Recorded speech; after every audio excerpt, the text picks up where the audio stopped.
बिस्मिल्लाहिर्रहमानिर्रहीम। अच्छे बच्चों, अब आपका 4th लेक्चर है।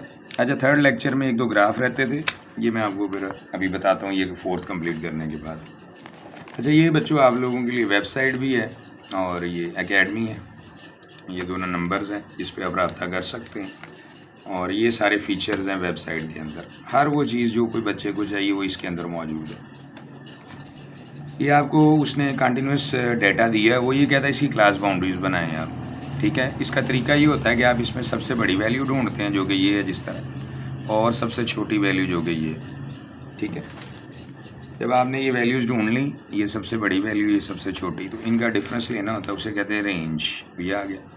नंबर ऑफ़ क्लासेस है m। अब h आपने निकालना है, r को m पे डिवाइड कर दें, 15 को 5 पे डिवाइड करेंगे 3, ये क्लास इंटरवल है।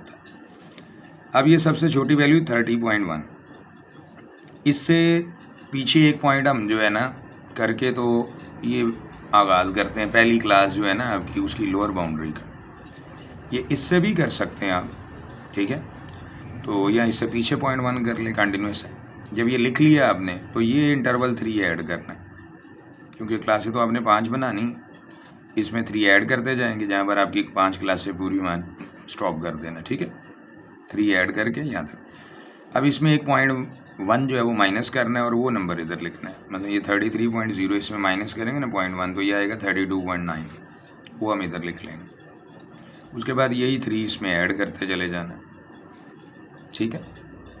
इसके बाद आपने टैली बार करना है, ठीक है। मसलन ये पहली वैल्यू क्या है 36.3, तो वो कहाँ लाई करेगी 36.3, ठीक है। 36.3 जो है 36 से बड़ी है और 38.9 से छोटी, तो यहीं पर ही आएगी। अगली वैल्यू 30.1, 30.1 जो है 30 से बड़ी है और 32.9 से छोटी, तो यहाँ आएगी। इस तरह आपने सारी वैल्यूज़ काउंट कर लेनी, ठीक है। तो वो आपको मिल जाएंगी। ये इस तरह सारी काउंटिंग करते जाएंगे, इस तरह वर्टिकल बार लगाते जाएंगे। मसलन पहली क्लास में 2 आएंगी आपकी, क्योंकि उसने बताया हुआ है। अगली में 4 आ जाएंगी, इकट्ठी नहीं आएंगी, वो आपको एक एक करके लगाना पड़ेगा ना। बाद में टोटल लिख रहे हैं, जिस तरह मैंने एक ये लगाई, एक ये, आप इस तरह करेंगे।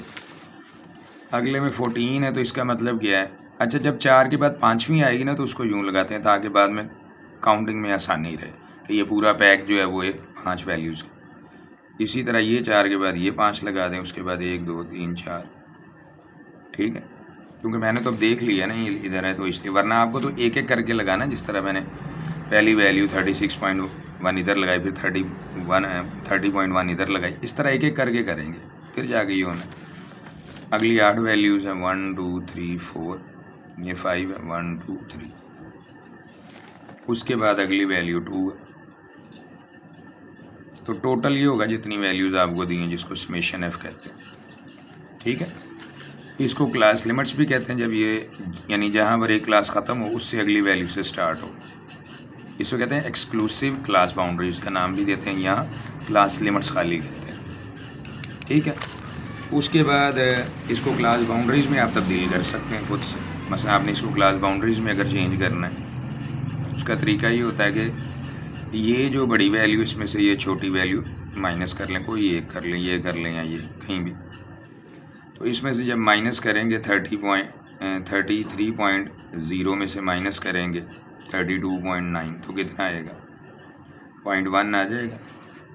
इस वैल्यू में से इसको माइनस करना है, ये आ गया 0.1। इस 0.1 को 2 पे डिवाइड कर दें, ये आ जाएगा 0.05, ये आ गया 0.05 ना। अब ये पहली वैल्यू जो है इसमें से आपने इसको माइनस करना है, ये तरी में माइनस कर दे। 30.0 जो है इसमें से माइनस करें, यानी ये जो पहली क्लास की लोअर बाउंड्री है, लोअर लिमिट, ठीक है। इसमें आपने इसको माइनस कर देना 0.05 को, तो आंसर आ जाएगा 29.95, वो आपने इधर लिख लेना। इसके बाद है अगली ये वैल्यू जो है, ये तो लिख ली ना आपने। अब इसमें आपने इसको ऐड कर देना, 32.9 में ऐड करोगे 0.05, तो यह आ जाएगा 32.95, वो आप इधर लिख लें। समझ आ गई बात? दोबारा देख लो, इसमें से इसको माइनस किया, ठीक हो गया।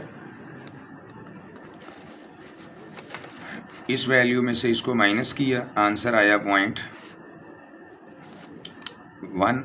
इसको फिर मैंने हाफ़ किया, ठीक है, जो आंसर आया वो इस वैल्यू में मैंने माइनस किया, ये आया, तो इसकी जगह आगे मैंने ये लिख लिया। फिर ये अगली वैल्यू जो है इसमें मैंने इसको ऐड किया, ठीक है, इसी को, तो ये आया 32.9, ठीक हो गया।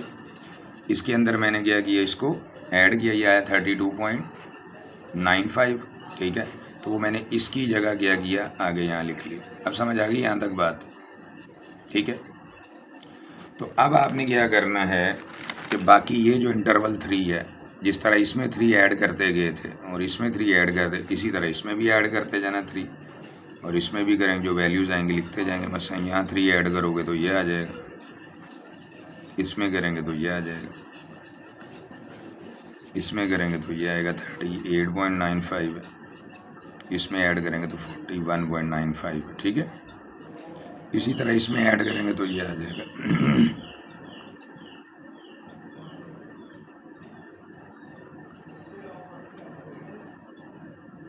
तो ये आपके आंसर आ गए, ठीक है। अब आप देखोगे तो ये जो वैल्यूज़ हैं ये सेम हो गई हैं, ठीक है। तो जब ये वैल्यू सेम हो, मतलब जहाँ पर एक क्लास ख़त्म हो उसी वैल्यू से स्टार्ट हो रही होती, तो इसको क्लास बाउंड्रीज कहते हैं। जहाँ पर एक क्लास ख़त्म हो और अगली किसी नंबर से स्टार्ट हो, ये सारे लोअर क्लास लिमिट्स हैं, ये अपर क्लास लिमिट्स हैं, और जहाँ पर एक क्लास ख़त्म हो उसी से आगे स्टार्ट हो तो ये लोअर क्लास बाउंड्रीज हैं, ये अपर क्लास बाउंड्रीज हैं, ठीक हो गया। तो यूँ आप कर सकते हैं। इसके बाद ये जो आपको दिया, चाहे ये दिया या ये दिया हुआ, ठीक है। अब मैं आपको अगली चीज़ बताने लगा, ये तो हो गया ना। अब ये जो भी क्लासेस दी हुई, चाहे ये दी हैं या ये दी, ठीक है, मसलन 30.0 है, 33.0, 36.0, 39.0 है, 41.0, ठीक है, वो जो मर्ज़ी लिखा हो उसका मसला।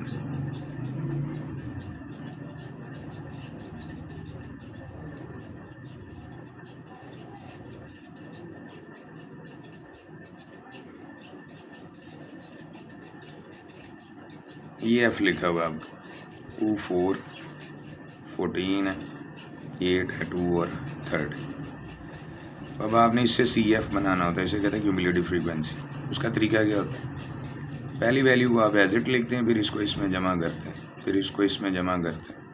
2 एज इट लिख लिया ना, 2 को 4 में जमा किया 6 आया, 6 को 14 में जमा किया 20, 20 को 8 में किया ये आ गया, इसको इसमें किया ये 30।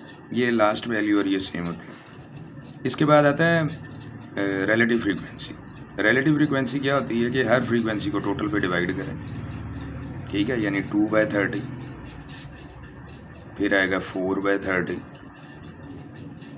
फिर आएगा 14/30, उसके बाद आएगा 8/30 और फिर आएगा 2/30, ठीक हो गया। और अगर आपने परसेंटेज फ्रीक्वेंसी निकालनी है तो फिर मैं इसमें से हर वैल्यू को 100 से मल्टीप्लाई करके लिख लो, बस जो भी आएगा यहाँ लिख लेना, ठीक है। हर वैल्यू जो भी आंसर आएगा उसको परसेंटेज में लिखना है, जो आंसर, इस तरह इसका बन गया। इसके बाद ये आती है क्यूमुलेटिव रिलेटिव क्यूमुलेटिव फ्रीक्वेंसी। उसमें भी हर वैल्यू को टोटल पे डिवाइड करना होता है, ठीक है। मसलन ये एफ़ को नहीं जिस तरह टोटल पे किया ये आ गया, फिर परसेंटेज के लिए इसको 100 से मल्टीप्लाई किया। इसी तरह रिलेटिव क्यूमुलेटिव फ्रीक्वेंसी भी आ जाएगी, ठीक है।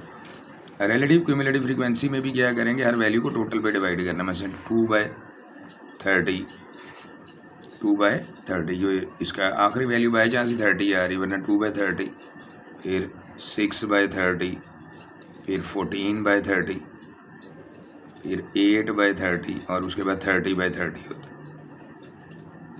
सॉरी, ये आना 2 ये आएगा 20/30, उसके बाद 28/30 और फिर आखिर में 30/30, ठीक हो गया। उसके बाद इसको अगर 100 से मल्टीप्लाई कर देंगे तो वो परसेंटेज क्यूमुलेटिव फ्रीक्वेंसी बन जाएगी। यहाँ तक क्लियर हो गया।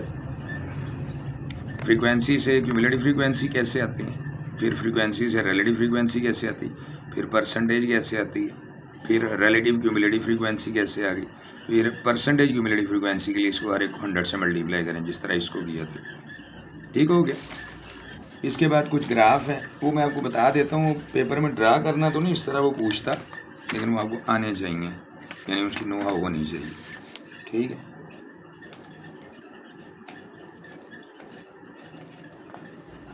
ये आपके पास उसने ये बताई हुई रिलेटिव फ्रीक्वेंसी और ये वो। ठीक है, अब ये क्लास लिमिट से क्लास बाउंड्रीज मैंने आपको बता दी हैं, और इसके बाद एफ है, इसका ग्राफ बनता है हिस्टोग्राम का। उसके लिए क्लास लिमिट्स की बजाय क्लास बाउंड्रीज होनी चाहिए। ये वही डाटा जो मैंने बनाया, तो फिर इसका तरीकाकार क्या होता है वो देख लो आप। ठीक है, कि यहाँ पर आपने ये करना है कि ये लोअर क्लास बाउंड्रीज जो है ना, इसके सामने ये वैल्यू ड्रॉ करनी, लाइन लगानी है 2, 4, 14 इसके लिए। ठीक है, वो गैप आप बीच में दे लेंगे। ठीक है, वो मैं बताता हूँ आगे ये इन्होंने क्या करना है। तो आपने इनके लिए करना है आखिरी वैल्यू, यानी इन वैल्यूज़ के सामने ये लगानी वैल्यूज़, और आखिर वैल्यू क्लोज करने के लिए होती है। ठीक है, बस ये है ना आपके पास दिया होगा। तो पहला आपने 2 के लिए वर्टिकल बार लगाया, ये 2 है ना, और ये मैक्सिमम कहाँ तक जा रही है, 14 तक। ठीक है, 2, 4, 6, 8, 10, 12 और उसके बाद गया 14। ठीक है, यही फ्रीक्वेंसी है ना मैक्सिमम। इस तरफ जो होती है क्लास बाउंड्रीज होती हैं। ठीक है, इस तरफ क्या है, क्लास बाउंड्रीज।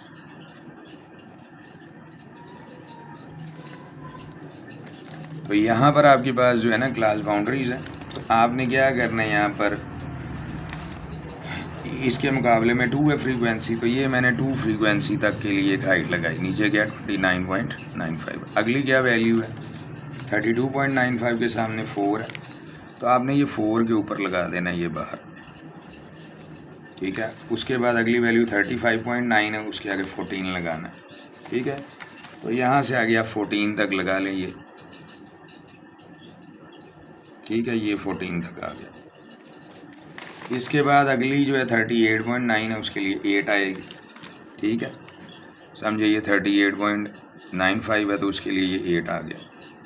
उसके बाद अगली वैल्यू जो 41.95 है, उसके लिए क्या आएगा, ये 2 आएगा। आ गया ये। ठीक हो गया। एक फिर आखिरी जो वैल्यू होती है ना क्लोजिंग के लिए होती है। ठीक हो गया।